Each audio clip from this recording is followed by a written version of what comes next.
So, central bankers create cycles. How have the central bankers, this is my last slide because my 12 minutes are just up, have reacted to the truth coming out? They admit that they've been telling porkies, and now they propose to increase their power. So central bankers belatedly admit, oh, now that you've mentioned it, yes, banks create the money supply. So let's abolish that now. And also, by the way, let's abolish cash. So what should we do? Well, introduce digital cyber currency that central banks issue and control, and thereby gain total control over all economic transactions, decisions, and the whole lot you've just heard from the CEO of the GDI. So the greatest concentration of central banking power in history is really the bid they're aiming at. That's the central bank's goal. And, of course, digital accounts of dissenters and regime critics could be switched off. It'd be very difficult to even purchase necessities.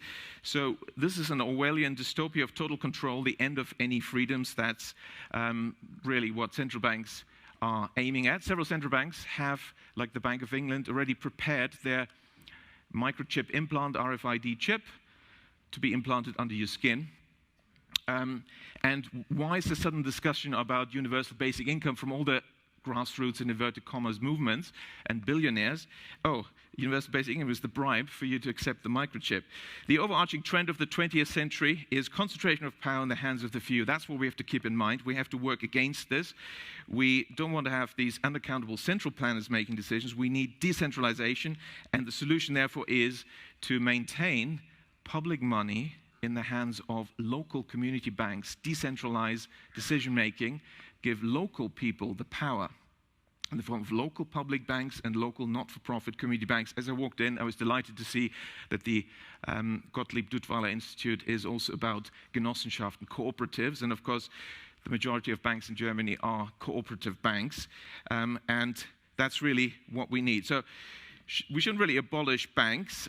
We just have to get rid of the too big to fail banks, introduce a few rules that you create credit for productive purposes, and then we can solve many of the world's problems. And these are really the promises of economics, that we can solve a lot of mankind's problems. As JFK said, our problems are man-made, therefore they may be solved by man, and man can be as big as he wants. Of course, he was referring to ladies as well, no doubt.